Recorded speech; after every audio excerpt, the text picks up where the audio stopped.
All right, cool. Excellent. Good evening, everybody. Good afternoon, everybody, wherever you are in the world. Great to see you. 1 second. This had to happen, didn't it? I've just had a problem with the internet. I'm going to be about 30 seconds. I'm going to close this down.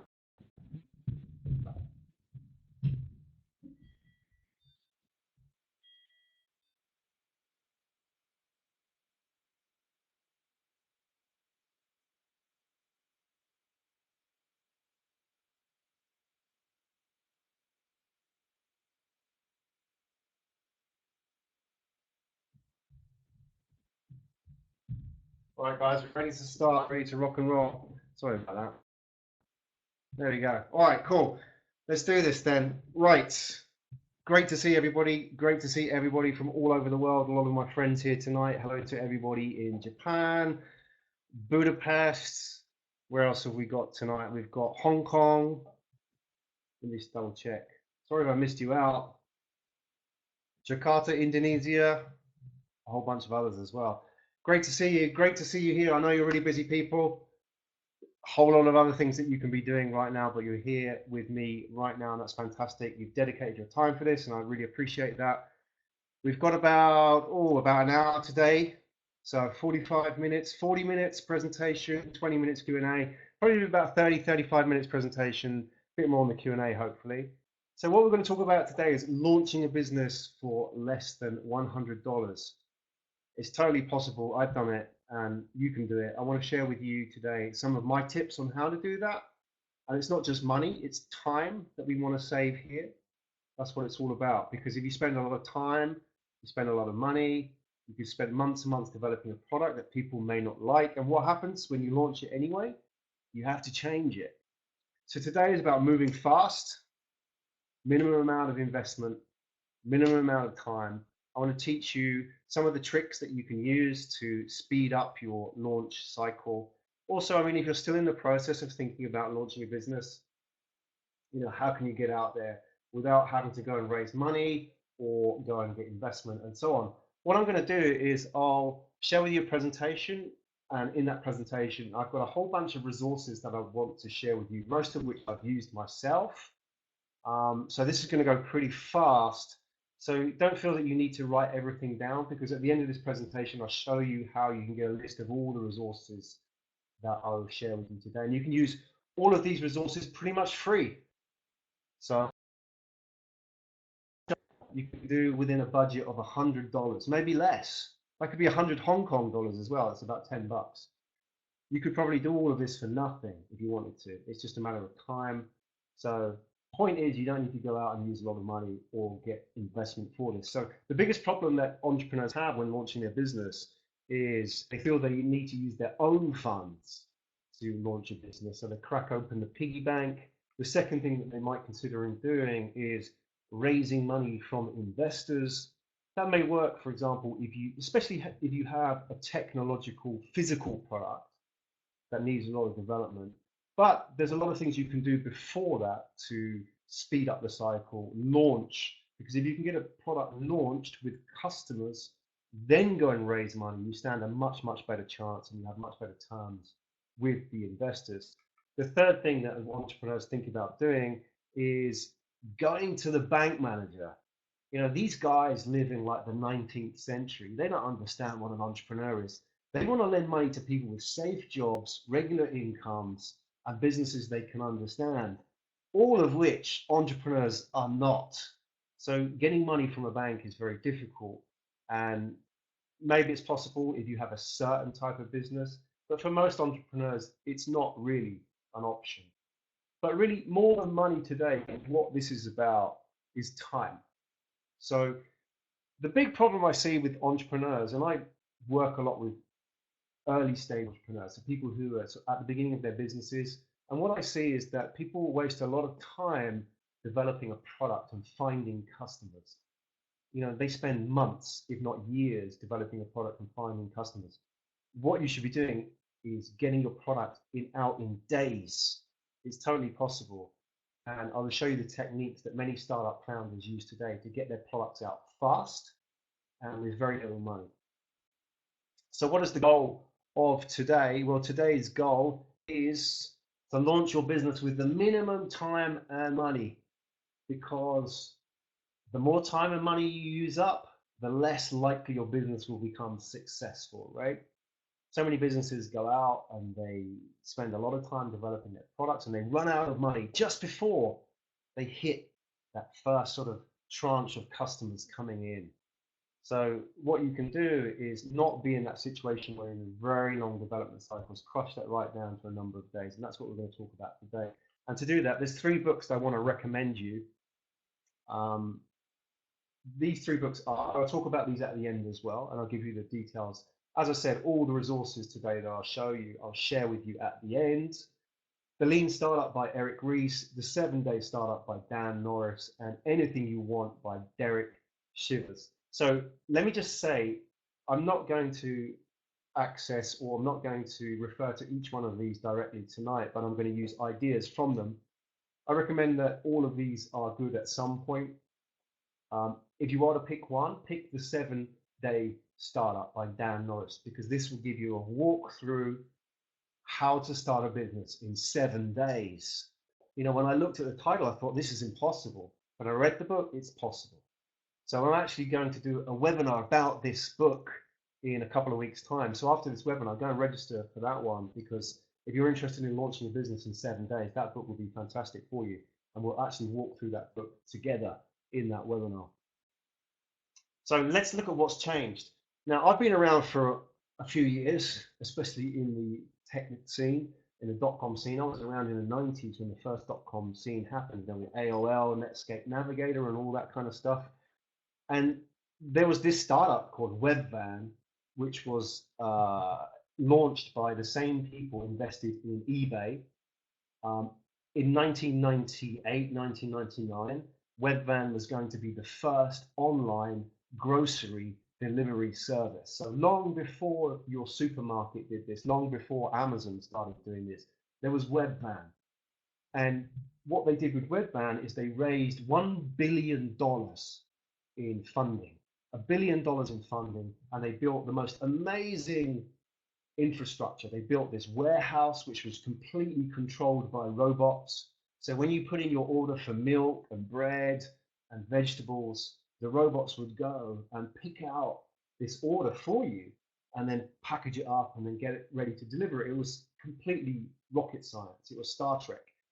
But the problem is after $1 billion ran out, they couldn't find a market for their product, and the whole thing went bust. And it was the biggest ever .com failure. $1 billion was lost on that project, and it didn't sell a single item.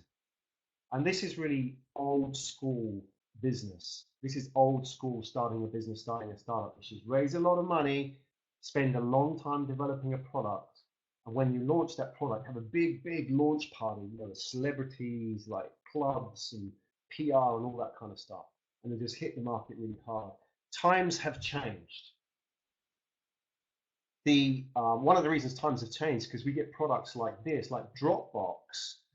And what Dropbox has done is shown that you can launch a business without a product. So if you don't know what Dropbox is, it's a cloud file sharing service, probably the biggest one in the world right now. And what Dropbox did when it launched its business is it basically put up a landing page, and on that page they put a video and an explanation of what Dropbox would be, right? So they said to people, this is what Dropbox can be. Are you interested? And they hadn't yet built Dropbox. It was just an idea. So they put the page up there and they said to people, if you're interested, sign up for the service. And they signed up thousands of users based on this idea. And the money that they got from the signups, they used to build the product. So what has changed? Compare Webvan to Dropbox. What has changed in those 20 or 30 years is now you can get into the game very fast without a product and with just an idea. And you can raise money on an idea. You don't need to go out and get investment for this. Another thing that's changed quite substantially is obviously social media, but also, I mean, Facebook, 1 billion users and 0 advertising, which makes it really interesting because if you wanted to be a big company, you had to spend billions in advertising, right? So what happens is now any company can find customers simply by focusing on social media or focusing on their fans. And I'll show you how you can do that during this presentation. You don't have to have a big marketing budget. You don't have to have any marketing budget. You don't need to spend on advertising. How do you go out and market your product with no money whatsoever? And often companies with no money do the best marketing, and I'll show you how you do that during this presentation. So that's what it's about today in the next 25 minutes. We'll have a Q&A as well. If you want to ask questions, what I suggest is you pop questions in the chat box. I may not be able to answer your question during the presentation, but I'll try to answer all the questions at the end like we did last time. We had a really good session doing that. So anything you want to ask during the presentation, just put it in the chat box and I'll do these all together at the end. So the three things that have changed now: building infrastructure, product testing, and marketing. Getting technical, but that's as technical as we're going to get today, okay? So how do you do this, right?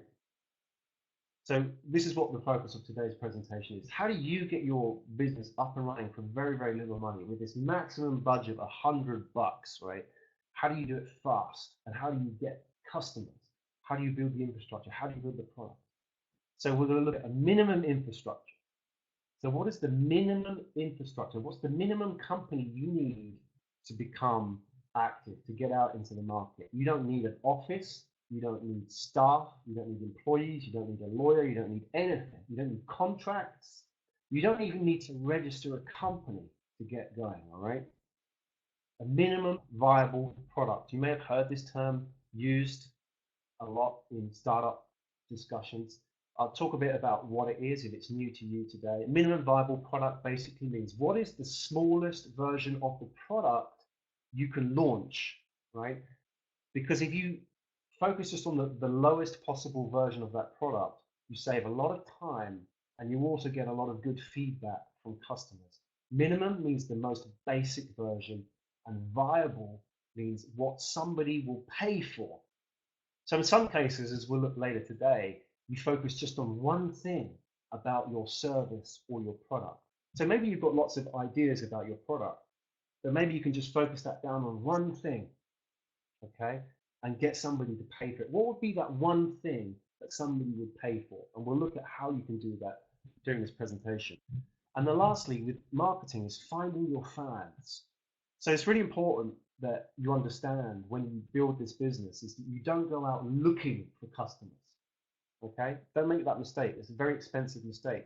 Rather than look for customers, look for people around you who could be the first users of your product. So your friends, the people that you work with, people in your network, and so on. And we'll talk about how you can do that as well. So let's start with the infrastructure side. Really what this is about, your first task in launching a business very, very cheaply and fast is to understand the pain points. So the pain points being, what is broken? So your first task is, if you can understand what is broken, what doesn't work, what are the frustrations that customers have first, you're going to save yourself so much money, okay? And now what I'm going to do is I'm going to start sharing with you some tools that you can use to do this, right? And very basically, the first one you can use is Gmail, right? Okay, any mailbox, any mail software, but I recommend use Gmail. After this presentation, go into Gmail, look at who's in your Gmail box. These are the people that you can start talking to about your idea or your product, right? So these are the people you already have a conversation with.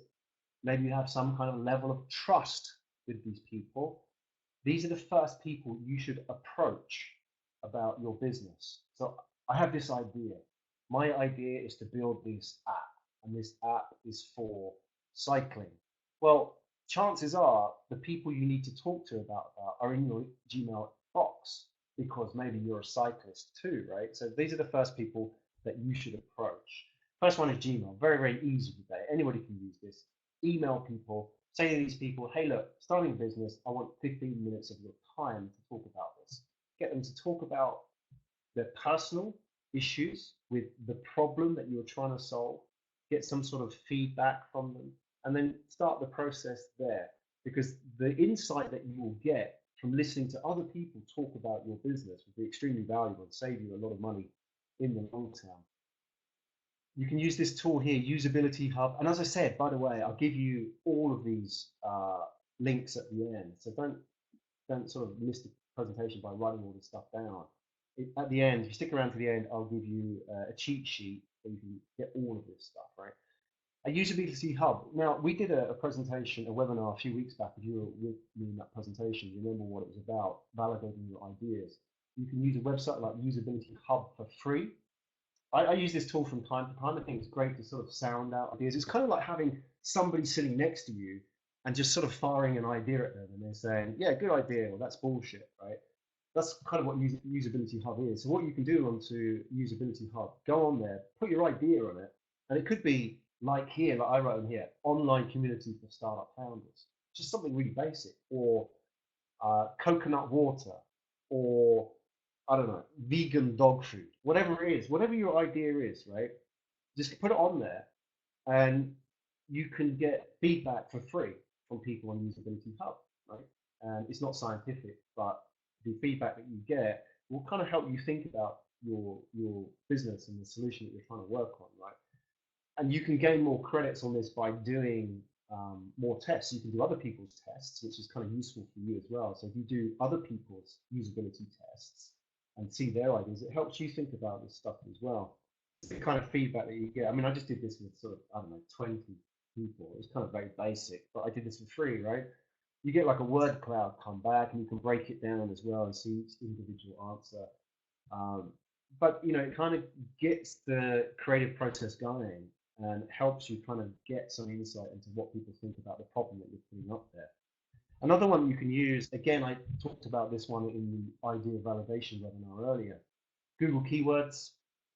If you've got an idea, the first place you should go in terms of testing that idea is go to Google Keywords and type your idea into Google Keywords and see what kind of monthly searches are coming back, right?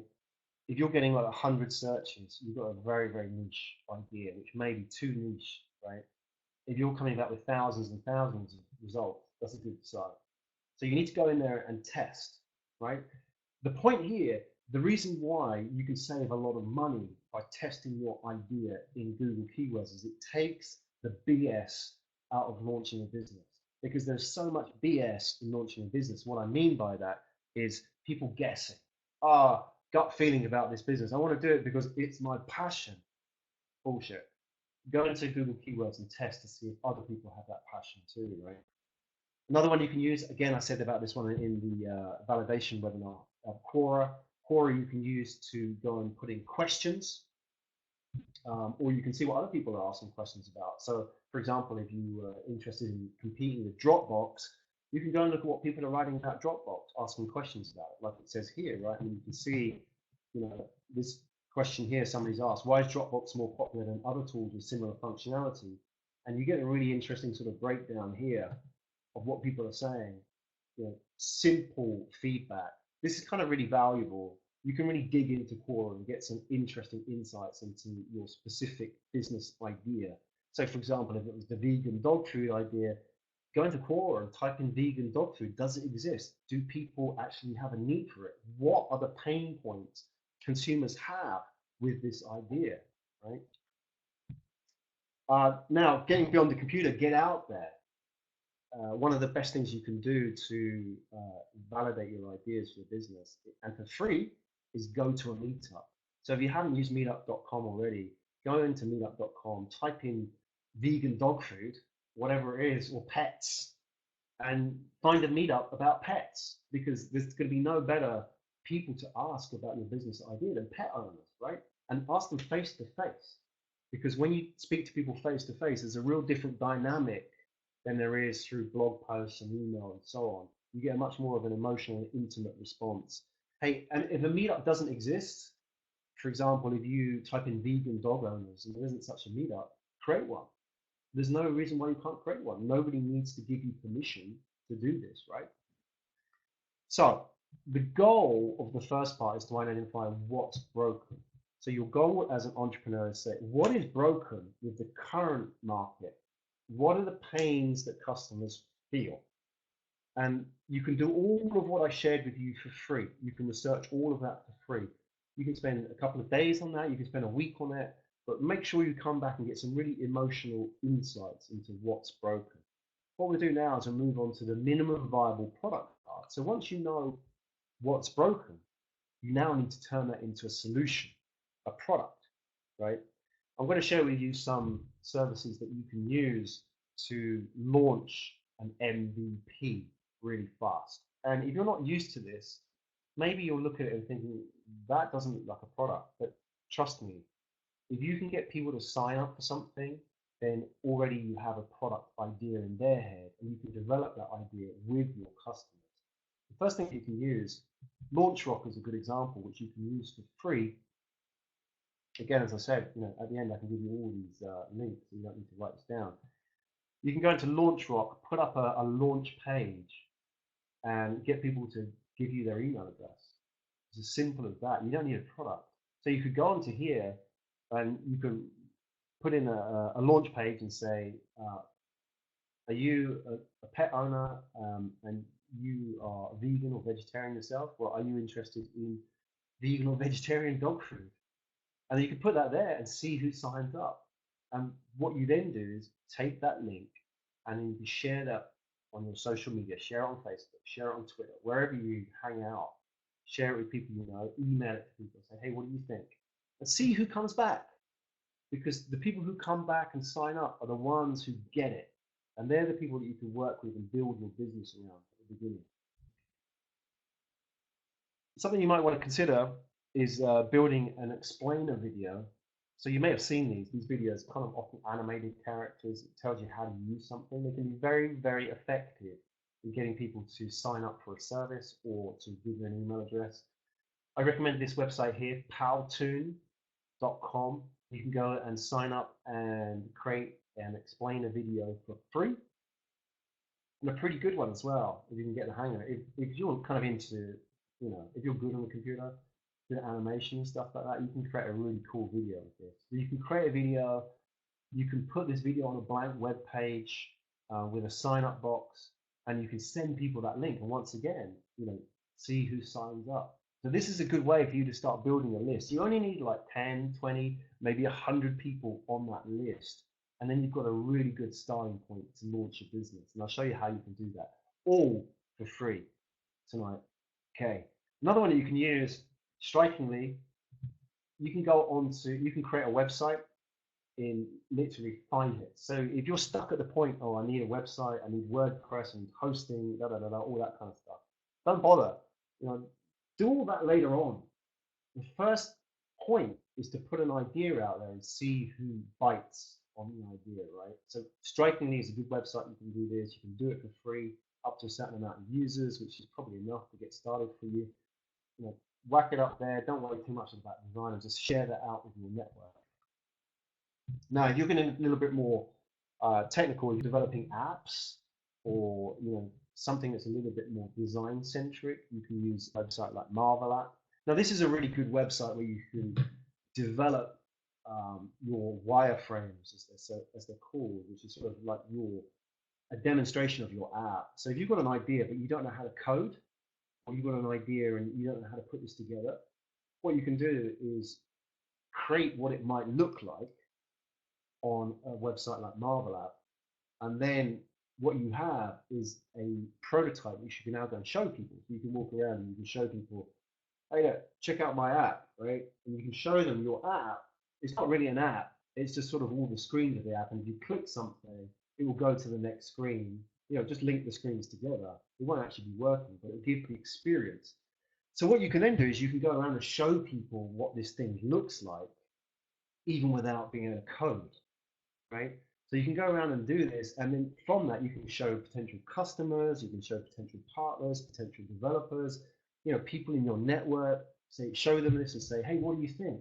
And when they see it, they'll either get it emotionally or they won't get it. And the people that get it are the kind of people that you want to get on board and work with to build the business. So, a couple more before we jump into the next section. Now, at this point, you've put out an idea, you can generate a list of people based on that idea, you can create a demo of an app, you can create a website, all for free. You might start thinking about, okay, but how do I get money? How do I take payments, right? So you can use a website like Try Celery. Well, it's got a bit of a weird name, but yeah, it works. I've never used this one myself, but it's recommended to me. Basically, what Celery, as it's called, but the website is trycelery.com. What it can do for you is you can put your idea up there, and you can get people to pay for the idea, the product, okay, pre-order the product, and it's all free for you to take payments until you process those payments. So, for example, if you, as I said, let's say you developed an app and you went around and showed people the app, you went to meetups and you showed people and you showed your friends, you said, hey, you're interested, you give them the Celery link. What then happens is they go there, they pay for it, let's say they pay $5 or whatever. Celery will keep the $5, it won't process a payment until your product is ready to ship. So what you can do is pre-sell, I don't know, 100, 1,000 orders. So you've got all that money in the bank ready to go. And when you ship the product, you get paid. So you could easily say to people, hey, look, pay me, look, put your credit card details in here. And, if the product doesn't ship, then you get the money back. It doesn't get processed, right? So you can reassure your customer that way. But it's a great way to have a payment gateway without paying any money. Here's a project here which I used maybe a year ago and I didn't like, but it's been updated very recently. So it may be worth checking out. It's called quickmvp.com. The reason I didn't like it originally was because of the charging model, but they've overhauled everything. So it may be worth checking it out. Now you can try it free, it says risk-free, which probably sounds like a 30-day trial. You can go on to quickmvp.com and you can put in your ideas and they will help you build and validate that product. If you have any experience with this, I'd be really interested to hear what you think of quickmvp.com. What it's trying to be is an out-of-the-box MVP solution, which is kind of like, that sounds like there's a lot of work to do, and I'm not 100% sure that they can do everything here. But if you have experience, if you do try it out, we'd love to hear from you how that went, because I think if it does work, it'd be fantastic. Cool. Next thing, you can try this, the Wizard of Oz technique, right? Let me talk about what the Wizard of Oz technique. I mean, maybe you've seen the Wizard of Oz, right? And the reason it's called the Wizard of Oz technique is there's a scene in the Wizard of Oz where the wizard is creating these big illusions, these big scary voices, and big scary faces and stuff like that. And the dog, Toto, I think, pulls back the curtain, and there's the wizard playing on this machine. So it's all kind of like, they've been tricked all along. It's not really, these big scary faces and music and so on. It's just this guy playing on a machine. So the point of this Wizard of Oz technique is you can create an app, you can create a service or a product without actually having that product or service in place. Let me explain. That is, Zappos is a shoe retailer originally. Now it sells hundreds and hundreds of things and bought by Amazon for several $billion. What's interesting about Zappos is when it started, Zappos ran a Wizard of Oz MVP. So what happened was customers went to the Zappos website and they ordered shoes, right? So they ordered a pair of shoes, a pair of sneakers from Nike or whatever. What then happened was the Zappos guy, the team, this was like Tony Shea and a few other guys, literally 2 or 3 guys starting out. They picked up the phone, they phoned a retailer, and they bought a pair of Nike shoes and then sent it to the customer from Zappos, right?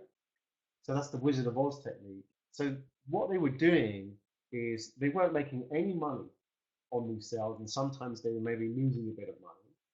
But what they were doing is developing a customer base. So people were coming to Zappos and they were ordering stuff and they were getting orders and they would come back and order more. So they were developing a customer base. And secondly, most importantly, they were developing insights. So they were learning about the customers. What did they like? What did they not like?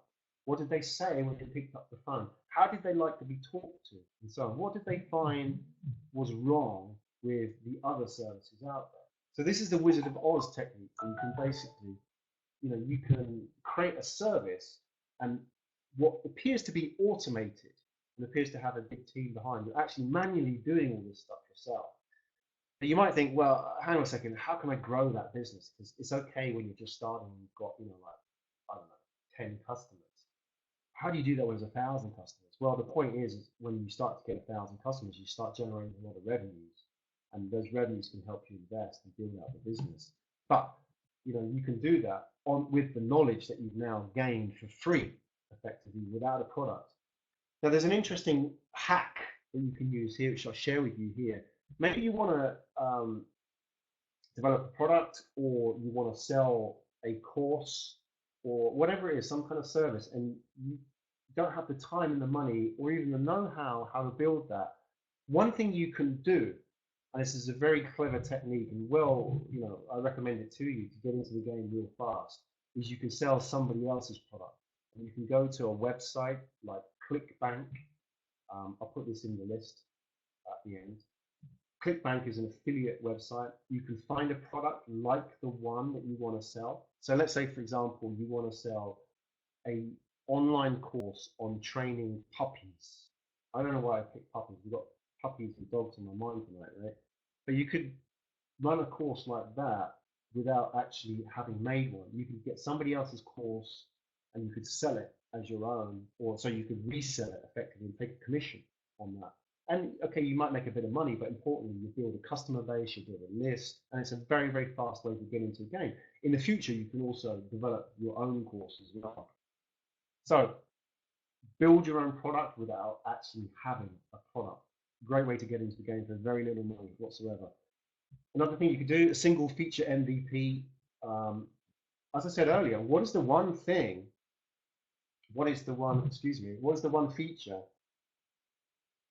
that if you had to focus on that people would pay for, what would you choose? So Google did this, right? Do you remember the early Google, like here from 2003? It was just a search box and a button, right? And that was it. That was the amazing thing about it. That's just the one thing that people valued at the time. So think about your product or service. Can you strip that right down to one thing and start with that? Don't try and complicate it with many, many, many things. What is the one thing that you can start with? Because that will help you get in the game real fast and real cheap. So our goal for the minimum viable product part of the presentation was to launch the fastest, cheapest product. Okay. The next stage, the last stage, I'll show you, is bringing this full circle, is about your fans. So how can you build a market? How can you find customers for this product without spending a lot of money? So you don't have a lot of money to spend on Google AdWords or Facebook ads or advertising or whatever, or PR. How can you do it for less than $100? So the key here is finding your fans. Let me explain what fans are. So the first place you should start is your ecosystem. You have an ecosystem. I have an ecosystem. What do I mean by ecosystem? There are 150 people around you who you have a relationship with of some sort, right? And chances are that your ecosystem is related heavily to something you do on a regular basis. Okay, don't think about work, for example, but maybe something that you're really passionate outside of work. For example, if you're a surfer, you will know a lot of surfers. You know surfers, people who work in surf shops, all that kind of stuff. If you're a cyclist, the same. You know cyclists, people who work in surf shops. You maybe know cycling shops. You maybe know a few elite cyclists, semi-pro, etc., etc. If you're into yoga, the same thing. If you're into cooking, the same thing. Travel, the same thing. You'll have an ecosystem of people around you who are really passionate about this stuff. And the great thing is that these are the first people that you can tap to build your business. Because what you should do, and I'll show you a trick in a minute, what you should do is you should email, contact, have coffee with these people and say, look, this is what I want to do. For example, let's say I'm a surfer, right? I'm building an app to help surfers find clean surf spots away from sewage, away from dirty water and dangerous breaks and so on. You could easily talk to another surfer. You could show them your app from earlier with that demo, using the wireframes, right? Without actually building that and say, hey, what do you think? And get them talking about it. Get them talking about the subject. Just let them free talk about the stuff. And people go, hey, yeah, no, that's really cool, man. I'll talk to you. You've got to talk to this dude, and you've got to talk to that person. I'll introduce you to that person, right? So these are your fans. You know, the people that get it will come on board and say, hey, that's really cool. You know, I think that's a really cool app, and I'm behind you, and I want to support you, and so on, right? You've got to find the people that are pulling you to make this happen, rather than the people you have to convince and the people you have to sell, right? So start with your ecosystem. Everybody has an ecosystem, right? Now, this is the next trick I want to share a hack with you, which is a great way to get started. It's the 10 by 10 pitch, right? Now, the 10 by 10 pitch is basically pitch 10 people an idea and get them to spend $10 with you. And some of the people I've tested this on are here tonight. They will attest to the fact that this works, right? So 10 by 10 pitches, you will know 10 people that you can pick up the phone to and say, hey, look, I've got this idea. I don't have a product yet. I've got a half a product. It's not built yet, but it's kind of here. We want to get it to here, but with your help, we can do this, right? But it's going to cost $10. And the reason it's going to cost $10 is because if you pay $10, I can get some really good feedback from you. And if you don't pay $10, you don't value it, right? Everybody can pay $10. If people say, oh, I can't afford $10 or I'm busy or whatever, it means they don't value it. Move on. Find 10 people who would pay you $10. And look, that's $100. We're $100 in credit now, not $100 down, launching less than 100. It's $100 in credit. But the point is, you can easily do that. And the key is those people are your fans, and you can build the business with them right at the beginning, because those people will give you some so valuable feedback about how you can grow this business, and they will introduce you to new people. They will give you insights, improve the product, all the stuff that traditionally costs hundreds of thousands of dollars you can do for free. 10 by 10 pitch. Try it out. You could do this tomorrow. I guarantee you could do this tomorrow. Go with half an idea, pitch 10 people in your ecosystem, see what happens. Tell me the result. MailChimp. You can set up MailChimp for free. You absolutely need a newsletter software to launch your business, because the money is in the list. Build a list, right? Absolutely have a list, especially if you're working on your own or a small team. You know, the advantage that you have is you can build an email list. What you can do, you don't necessarily need to have people to sign up. Get your ecosystem, people that you know, add them to the list. Make sure they're cool with being added to the list. Add them to a mailing list for free on MailChimp up to a certain amount of users, I think.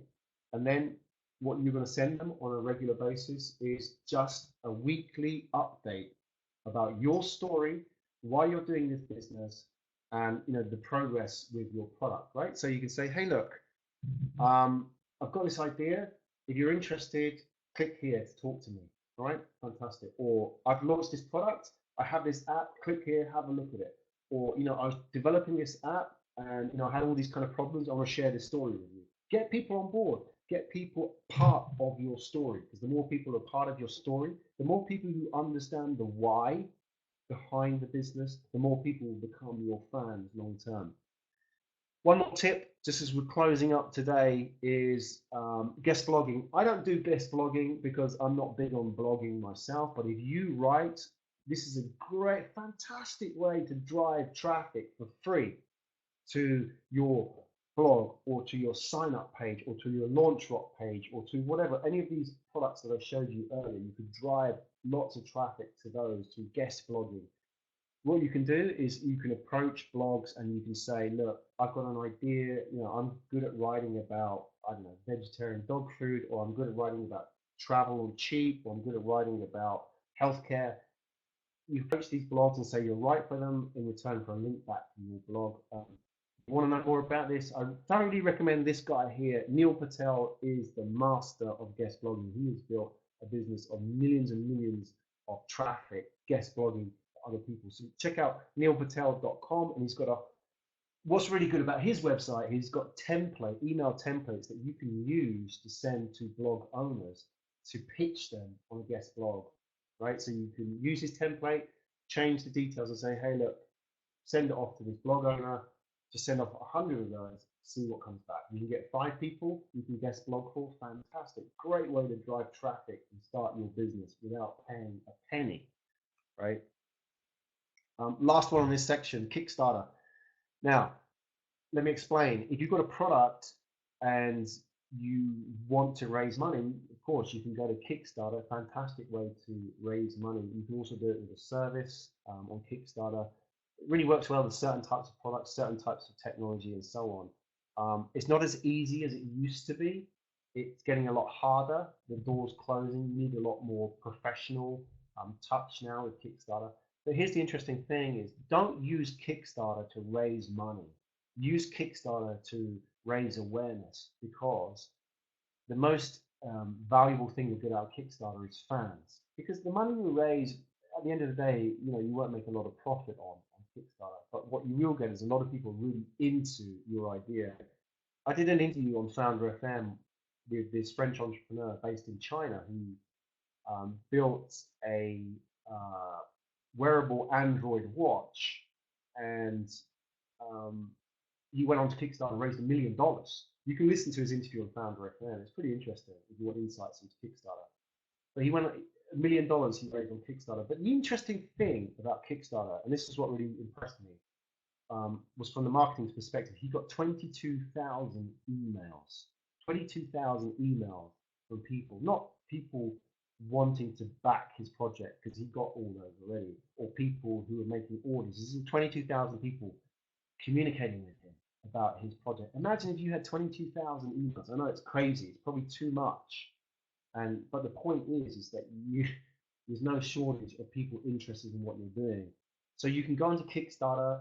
If you get it right, you can generate a lot of interest in your project, and you can generate a lot of fans, people who are then, when they order your product or order your service, they'll then go and tell people about it. They go and tell their 150 people in their ecosystem.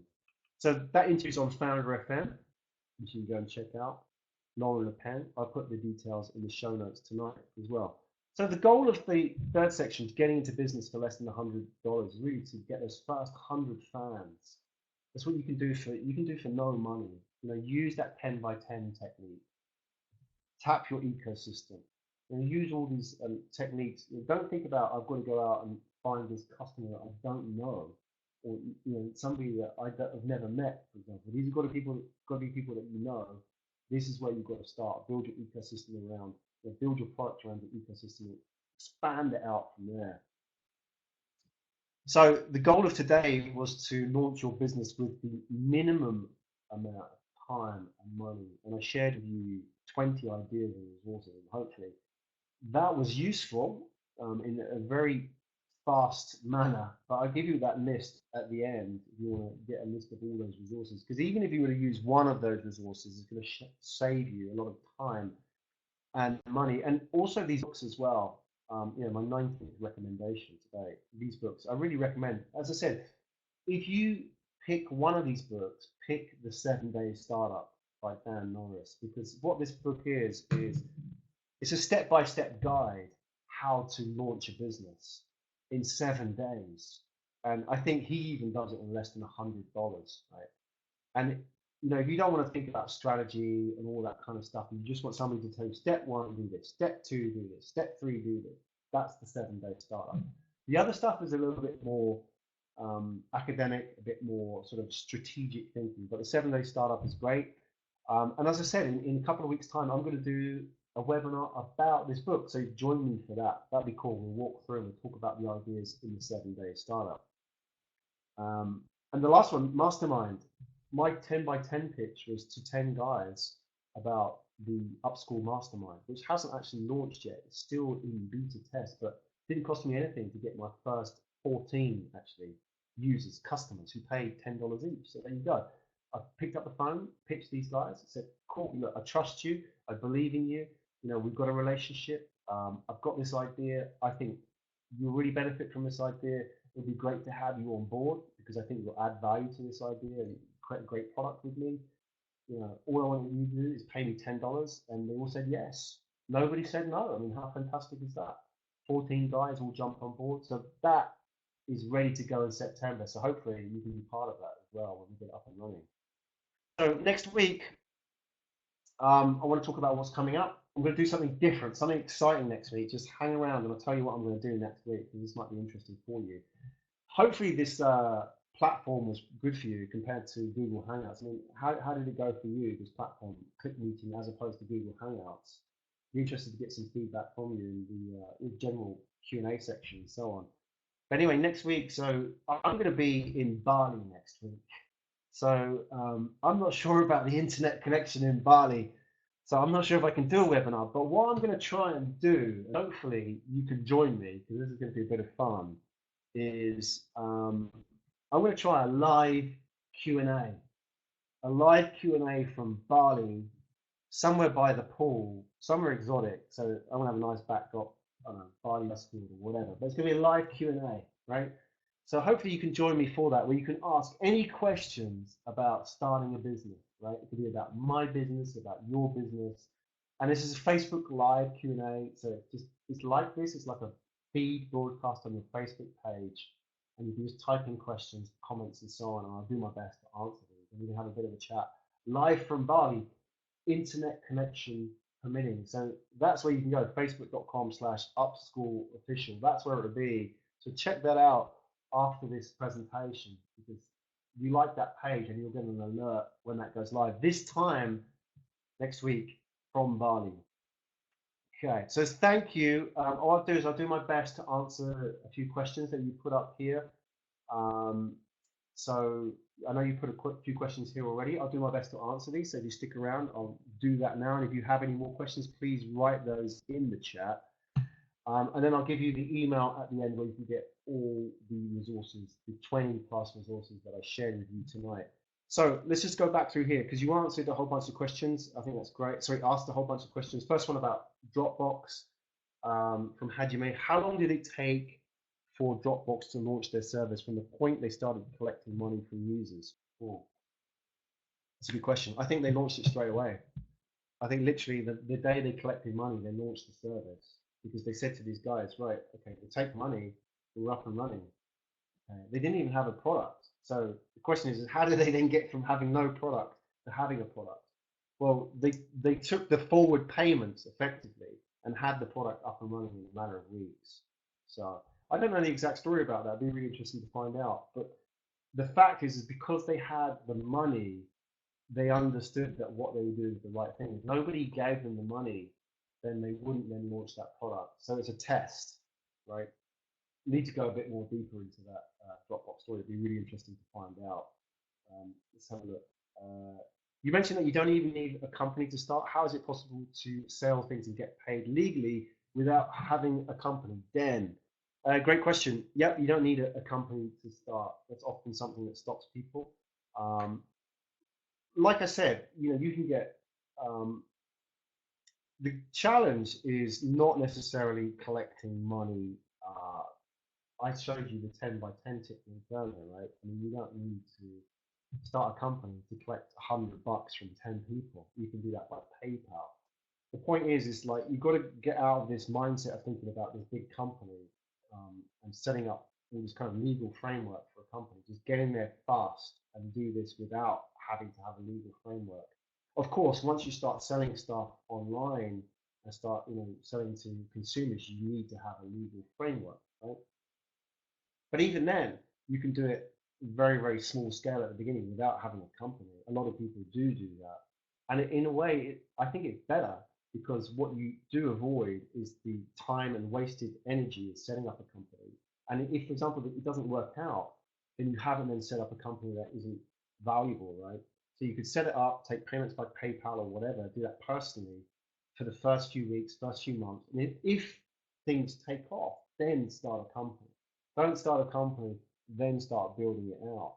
Unless there may be specific cases where you have to do that legally. I don't know. It's going to depend on what you're selling and so on. But, for example, if you were selling something online, like eBay, or you're selling some kind of products online, you can do that all personally. Get to a point where you think, actually, it now makes sense that I need to start a company. Then do it that way, rather than the other way around, because your key is to get into the game as fast as possible without spending any money or any wasted time on stuff like legal administration.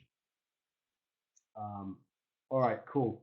So what else do we have? Any more questions? So let me just scroll through here. Yeah, okay, cool. Nice one on the Click Meeting. Thank you very much for your feedback on that. Nicer than Google Hangouts.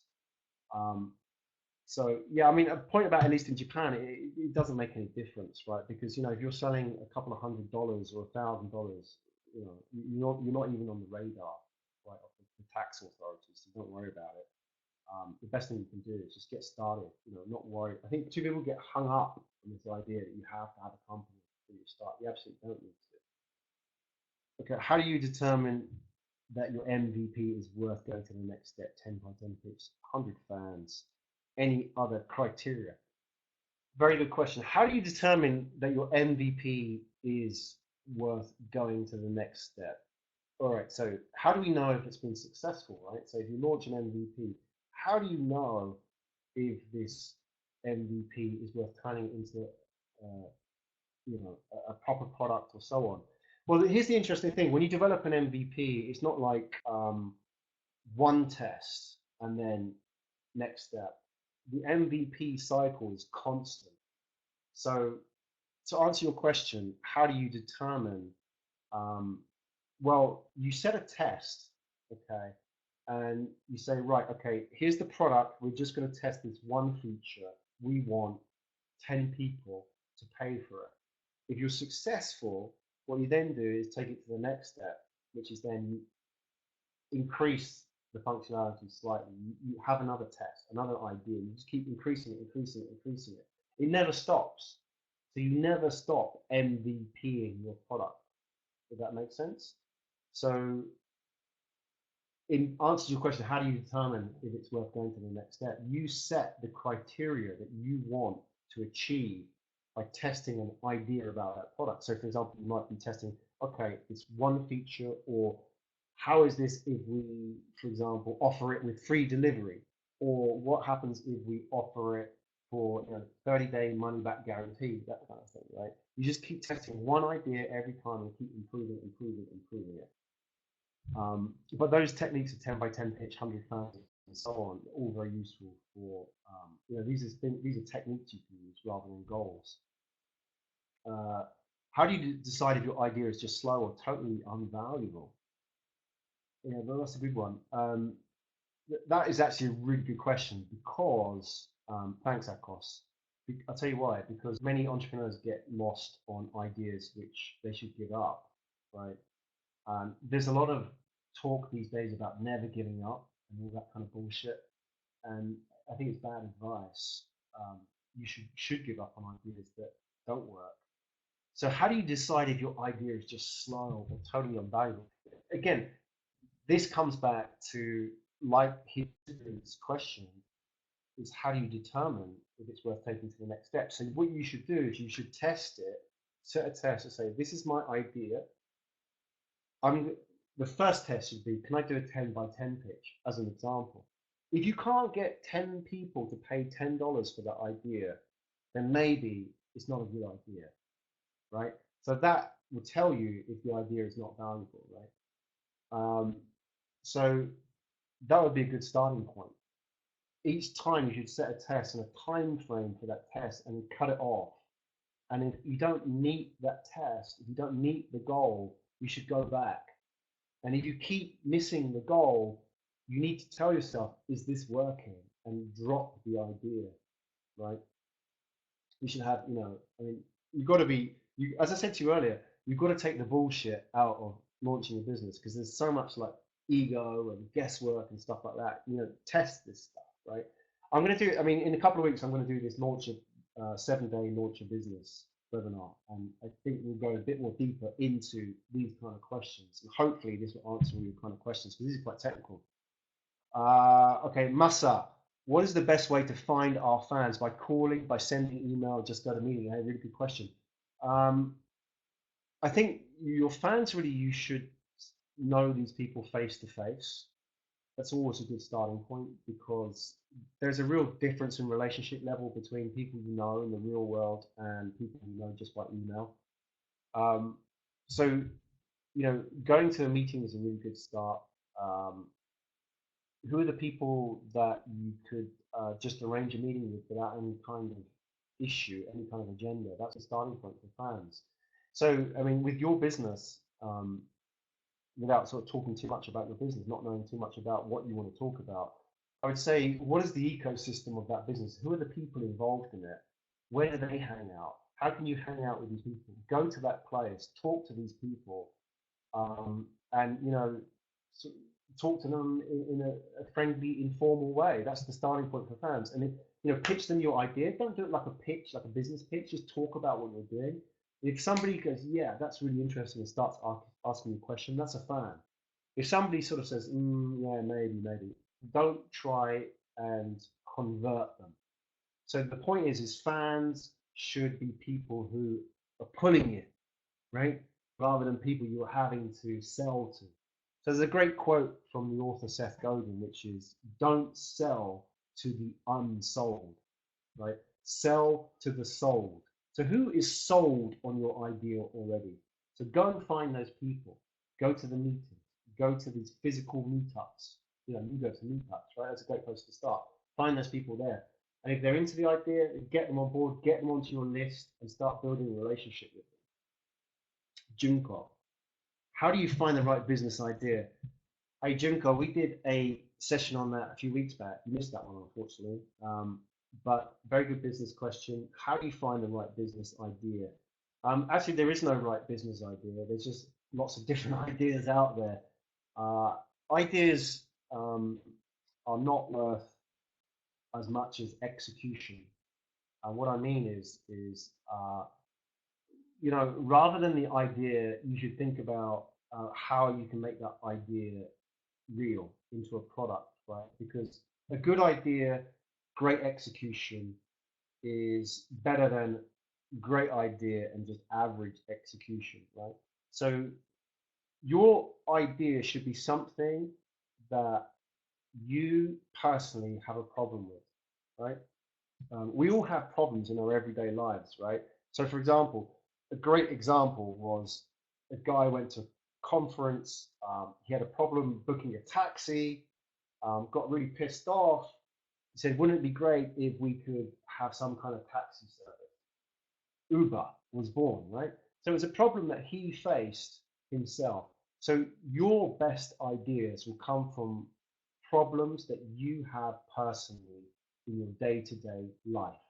Like, for example, finding vegetarian dog food or taxi service or whatever it is that you face, right? Those are your best ideas. And once you have that idea, don't try and get a perfect idea.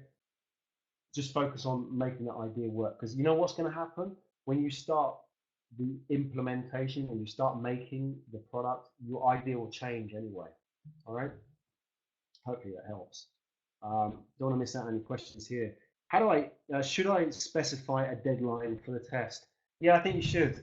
I think you should, not day to day, but you should give yourself a rough deadline, because otherwise, again, it's bullshit. It's sort of, what could take a month could be a year, right? You say, I want to finish this in September. Or maybe if you go into October, it's not a problem. But you've got to make a note of this and tell yourself, like, if this is November, December, time to finish, right? Time to go back to the drawing board. Esther, how do you find fans, customers, if you provide service for individuals and the service is only for once in a lifetime? What could that be? Like getting married? How do you find fans, customers? What would that be? I can't think of a service. Help me out here. What could be a service where it's only once in a lifetime? Anybody got any ideas? What could that be? Help me out here. Could it be, for example, something very expensive? Something maybe very personal? Well, if the service is one, I mean, I need to know a bit more about that. So tell me about what could a service be for once in a lifetime? It could be, I mean, I was thinking about wedding planning, for example. That could be something where, well, it might not be once in a lifetime. A lot of people get married more than once now, right? But point is that fans aren't people who necessarily buy twice or three times. Fans are people that maybe buy once and then tell 10 people, right? Or tell 150 people. So let's take the wedding example. If you were providing a service like a wedding planner, you could offer that service, and the fans would be the people obviously using your service, but they are going to influence a lot of people around them. So after their wedding, they're going to show everybody their wedding photos, right? So if it's an amazing experience, they're going to spread that love to all the people around them. So that's going to create new fans because those people around your customers aren't listening to you, they're listening to the customer, right? So what you then do is you use your fans to recruit fans. Does that make sense? Because even though that fan may only buy once, they'll still be in your network and they'll still be very valuable to you. Because the biggest cost for you is marketing, right? It's not developing the product or the service, it's marketing, it's finding new customers. And if you can get customers to find customers for you, fantastic. Cool. Wow. Our websites for wedding. There you go. So I didn't see that note at the bottom. There you go. I just guessed that. All right. Yeah, well, that's cool. Hopefully you got the idea. It's like fans aren't necessarily people who just buy. They're people who market for you and do the influencing of other people, right? Okay, cool. Let's see what else we have in here. Did I miss? I saw one question. Do you think there is a good way for fine engineers to make the MVP an app, for example? Hajime, answer the question. When you don't have cash to pay them, maybe a great pitch to convince them. Any engineers interested in joining something like a team like that in here? Um, yeah, I mean, we talked about this earlier, right? Is that if you want to get engineers to work for you, you've got to find what the angle is that engineer wants to work for you without money, right? And maybe they would do it for reasons beyond money, like for example, it's something really interesting, it's a really interesting project and so on. But you've got to be able to sell the story of your project. I told you earlier about the why. If you can sell the why of your project, it's going to be so much easier for you to get customers, investors, engineers on board. So with your project, you need to think about the why. Why are you doing this? Why this product? Why this solution? Because that's the story that you tell, and that story will get people on board and get potential partners and engineers to work with you. And I don't know if they're going to work for free, but it might make it a hell of a lot easier to get them to work for a lot less money. They might work for just cost or whatever. But that will help you attract people to your business. So I think you've got to start with the why before you start approaching people. If you just go to people and say, hey, look, I've got this great product here. What do you think? Yeah, whatever. I've seen a million products today. But if you go to people and say, hey, look, I'm a professional swimmer. I was a professional swimmer. One of the problems that I had in swimming is that I was allergic to chlorine and I had this real problem on developing this product, whatever. That kind of thing, right? If you can tell people that story, you can make it so easier for you to attract people to your ecosystem. Right? Cool. Hopefully that helps because I think you've got a big challenge in trying to do that. But I think everybody really got to focus on your story because that is the starting point in getting anybody to do anything for you, and especially a lot easier, which means paying less money at the end of the day. All right, guys. There you go. There's a point here from Den. Yep, as you can see in the chat. Very true.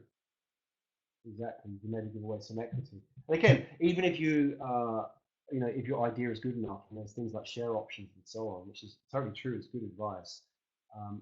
Again, if you have the why worked out, then all of that becomes so much easier. You've got people coming to you, right, and asking you and want to be part of this and so on. All right, guys, we have really rocked it tonight. We've gone over the hour mark. Hopefully that was useful. I haven't stopped talking for an hour, so I might need to take a break. But hopefully that was cool. Let me know what you think. Let me know, give me some feedback on that. Oh, and by the way, yeah, so I'm going to give you the cheat sheet. So email me. Just drop me an email at graham@upschool.io for the cheat sheet. What I'll do is I will email you back. Won't be straight away because, be really busy on this, but give me a day or so. I'll email you back a cheat sheet with all the lists of all the resources, totally free. Don't worry about that. Just want to help you out and get you started out in this. But let me know when you email me. Just give me some feedback on where you are and what you found useful in today's presentation, and what challenges you're facing in your business. So email me. Tell me a bit about your business, your background, your challenges. I'll send you a cheat sheet. And yeah, look out next week in Bali, live Q&A. So let's continue the conversation then. And then after that, the Up.School website where you can see the upcoming webinars. Hopefully this webinar platform was a lot better than the last one. It seems to be a lot more stable, a lot more fun for us as well. I look forward to seeing you guys all very soon. And yeah, check out the next webinars in the upschool.io/webinars page, and you can see all the ones you can register for next coming month. Looking forward to see you there, guys. Take care.